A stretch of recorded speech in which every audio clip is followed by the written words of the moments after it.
we're literally at that point.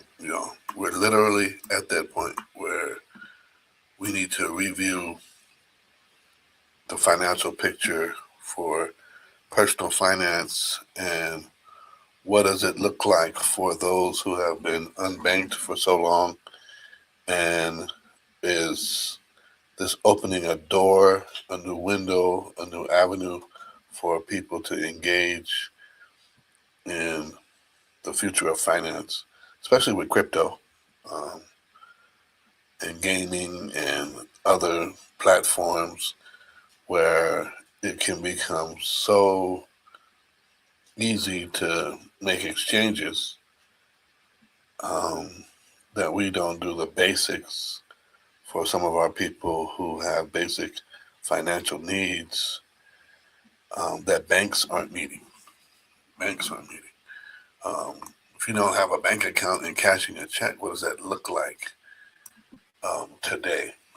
And I say that knowing that what we're calling fintech is still being formalized as we begin to have uh, larger organizations, your MasterCards and others, absorbing and acquiring platforms for trading cryptocurrency and tokens.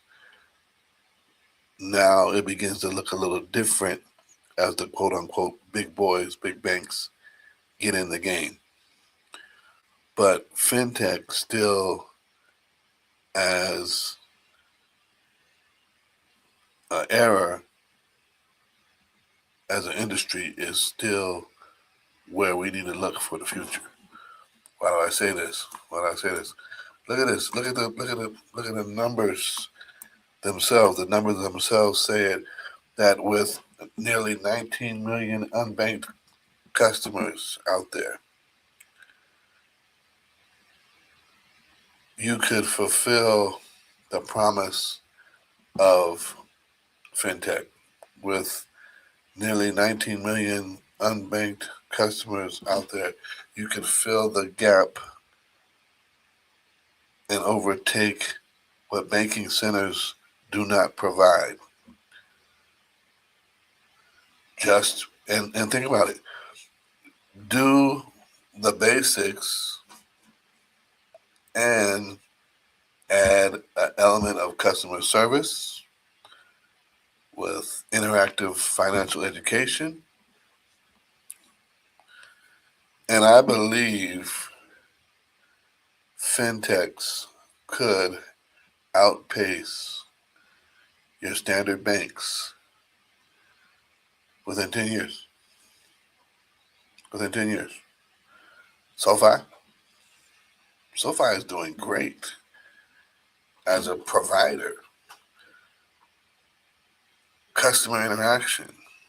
SoFi is doing great. Building products. And so along with that, what does that look like once SoFi is in a position to offer me more? Right? Am I weighing the difference between Morgan Stanley versus SoFi right now? They're competing for the rates, right? They're competing for the high yield savings accounts. And if all I'm saying is, well, the old guys have infrastructure, well, infrastructure doesn't exclude them from, sadly, having breaches, right? Having data seep into the dark web and be traded with my credit card information or social security card information. Pick one or add both.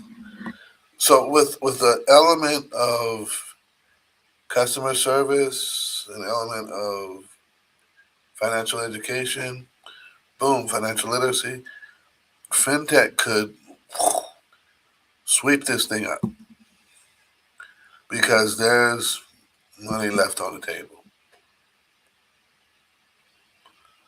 The charging someone to cash a check, um, you might as well go to a liquor store, a payday loan center. You stand in line at a Wells Fargo to cash a check because you don't have an account anywhere, and Wells Fargo seems like the nicest and nearest bank. That might not be what's best for you. Matter of fact, you don't even have to go in the bank to cash checks anymore.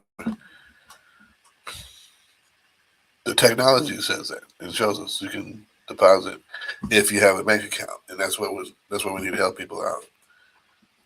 And so I'm saying this now. That's why I'm making this short video. I don't want it to be any more than 8 to 10 minutes, but we need to do better than just simply saying, okay, we've got Fintech up and running.